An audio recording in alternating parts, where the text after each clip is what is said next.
簡單總結下香港寫字樓市道嘅變化啦。咁就2025年全年咧，就香港寫字樓累計嘅買賣成交係有747宗，即係平均每個月咧有62宗。咁呢個數字咧就比舊年全年咧就多咗40%，四成嘅升幅嘅。咁買賣金額方面咧，我哋都錄到有365億。咁呢個亦都係按年大概升咗4成度，大概38.5%。第四季嘅大手買賣成交係暫時錄到係175億。咁頭先講全年係365億，第四季已經佔咗175億，差唔多接近一半。咁亦都係過去4-5年咧，就即係單季度咧最高嘅成交金額。咁至於租務方面咧，2025年全年嘅租務宗數咧，同舊年係相若嘅。今年我哋成交錄到嘅租務成交係5576宗，2024年咧我哋錄到5502宗。似乎成交嘅宗數字係相若，但係租用面積咧係多咗嘅。今年咧我哋計到咧有大概1600萬以上嘅寫字樓租務成交，咁比起2024年咧係多咗10%。香港甲級大廈整體嘅空置係大概12.5%，九龍甲級寫字樓咧大概15%。2026年我哋點睇呢？即係而家寫字樓仍然係買家主導，買賣價格仍然係即係都係仲係受緊壓嘅。所以我哋預計咧2026年商廈嘅尺價應該都會持平。但係頭先提過啦，非核心區嘅供應量仍然大，所以咧我哋相信非核心區咧應該有5% 嘅下跌空間。相信即係更多實力嘅買家租客即係入市咧。2026年第一季我哋簡單估計咧，我哋買賣成交宗數係240宗，買賣金額咧，我哋如果撇除啲大手嘅成交咧，大概係60億度。租務方面我哋都見到平穩嘅。相信第一季咧應該錄到1500宗嘅水平。整體租金嘅走勢同買賣應該相若㗎啦。但係咧，我哋都維持喺持平同埋負5% 之間啦。咁其實成個2025年咧，我諗喺市場上工廈市場方面咧，主要都係以一手帶動個市場。整體嚟講，今年咧工廈市場全年啦成交約摸大概係2100幾宗。其實2100幾宗嚟講咧，其實對比翻舊年2024年嚟講咧，其實係上升咗係約摸27%。但係由於咧嗰個價錢咧跌幅都犀利嘅，所以嚟講整體佢嗰個成交金額咧其實都係少嘅。講緊咧第四季咧講緊都係28億一。OK， 對比翻上一季嚟講咧係跌咗約摸大概2成啦。全年約摸大概係147億幾啦。約摸就個對比翻2024年都跌咗差唔多17%啦。其實今年整體嗰個樓價咧，其實係以對比翻係去翻係幾時咧？去翻差唔多2012、2011、2013呢啲咁嘅價錢。對比翻高峰期嚟講，其實整體個工廈嗰個價格咧係跌咗約摸大概係4成到7成不等啦。整體嗰個租務方面咧，其實今年個租務反而都係比較靜啊。其實今年第四季咧講緊租務都係講緊880幾宗咧，而且啲880幾宗咧講緊大部分講緊有差唔多有5成都係啲細樓面嘅，即係啲細面積嘅幾百尺或者300尺樓下咁樣啦。其實對比翻第三季嚟講，整體工廈嗰個租務嚟講咧，都跌咗成30幾，接近4成嘅。全年咧講緊嗰個租務成交都係講緊4760宗啫。對比翻2024年咧係減少咗大概35%，創咗呢10年嘅新低啦。嗰個宗數啦。咁啊，租金方面其實整體嗰個工廈租金方面咧，其實都跌咗嘅，有個別地區個租金都去翻單位數字嘅。咁啊，展望翻2026年啦，我哋預計啦第一季咧嗰個買賣宗數啦，有冇大概係500宗啦。咁啊，成交金額希望可以去翻個30億啦。咁啊，整體嗰個價格嚟講咧，我自己認為咧喺第一季咧，其實都係平穩嘅。有啲地區咧，我自己認為都係有機會咧係再回落多少少嘅。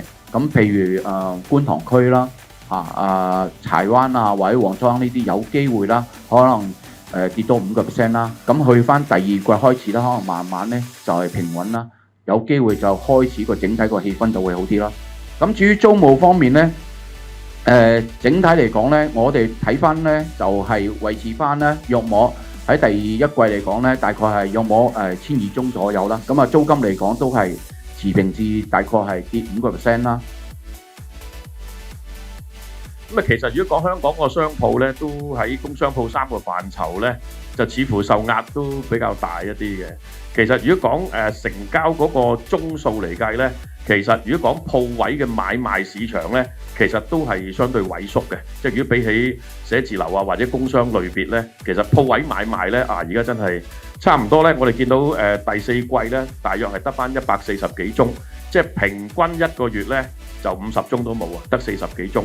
咁全年大家可以睇下嘅，全年嗰個鋪位嘅買賣咧，大約係700宗到嘅啫。咁啊，由舊年嘅750宗咧，去到今年預測咧，都係大約係得700宗到。咁平均一個月咧，就連70宗都冇。咁啊，我哋睇翻個銀碼亦都係啦，大家睇到整體嗰個金額咧，亦都係比起早1、2年咧，佢都依然係大幅回落。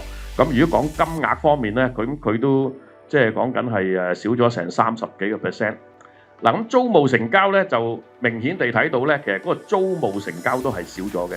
咁尤其是踏入第四季，大家去睇咧，明顯地比起第三季咧，佢嗰個租務成交宗數咧都係下調得比較犀利嘅嚇。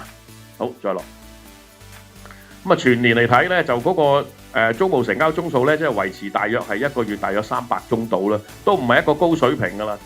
好啦，嗱，咁我哋去預測下嚟緊一季啦。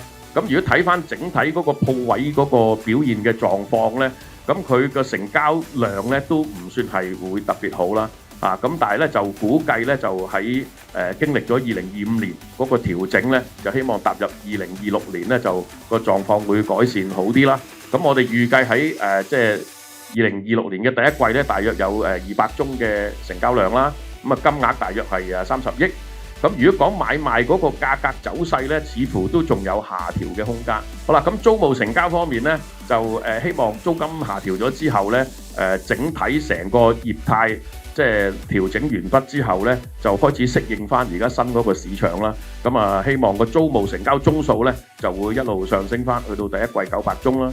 咁而個租金方面咧，就大家明顯地睇到咧，租金係受壓力比較大一啲嘅。好啦，咁我同大家總結一下整體工商鋪嗰個表現啦。其實今年嘅工商鋪整體嚟講咧，都可以講風起雲湧喎。咁尤其是係以大宗交易嘅出現咧，就比較矚目嘅。咁所以同大家講下嗱，即係整體全年咧，就雖然商鋪部分表現得冇咁理想，但係似乎寫字樓類別同埋工業類別咧，佢個成交宗數咧就係多咗嘅。咁所以咧就睇到今年全年咧就整體工商鋪嘅成交宗數咧就大約係3500幾宗，都高過舊年全年嘅。咁啊，亦金額啊大家係相若啦。其實咧過億元嘅交易咧喺2025年有70宗。其實大家耳熟能詳都識背㗎啦，好多大宗交易咧都係喺2025年出現嘅嚇。咁啊，佢總成交金額咧就去到400幾億，都幾犀利啊！咁所以咧見到好多大宗交易咧，一啲大企業咧係動輒都係講緊幾十億去入市。咁喺2025年出現咧，都算係一個即係幾有象徵意義啦嚇。咁啊，預計明年我哋自己去預測咧，量係會升嘅，因為始終咧就整體嗰個客觀條件而家都具備。第一咧就係佢個價格累積跌幅咧都頗大啦。咁平均累積跌幅咧由4至7成不等咧，工商鋪都出現過晒㗎啦。咁啊，不論係鋪位好、甲廈好、工商好都有出現。即係如果跌幅去到咁大嘅一個水平咧，其實都唔難吸引到一啲投資者或者用家開始入市，就認為咧嗰個再下跌嘅空間就未必太大啦嚇。咁第二亦都要睇翻咧就係銀行息口嘅走勢啦。如果睇翻美國踏入減息週期，咁預計明年咧都會係繼續減息。咁對於好多投資者嚟講咧，佢嗰個利息支出嘅成本可以減低啲咧，咁亦都會刺激佢哋多啲入市啦。咁啊，另外就係一啲營商環境嘅一路改善啦，政策嘅改善啦。有好幾個產業嘅類別喺香港咧，都依然係幾蓬勃發展嘅。金融業務或者係教育產業啊，呢啲都係支持香港比較大啲嘅啦。咁反而咧就可能餐飲啊、零售可能都仲要一段時間嘅調整。咁但係呢個咧就對整體香港個經濟咧佔比例就唔算太重。咁所以如果金融業務發展得好，或者係教育產業發展得好咧，就反而可能會令到我哋工商鋪嘅市場咧可能價格咧就調整都差不多可以去到尾聲。咁另外咧就嗰個成交量咧就會陸續提升嘅。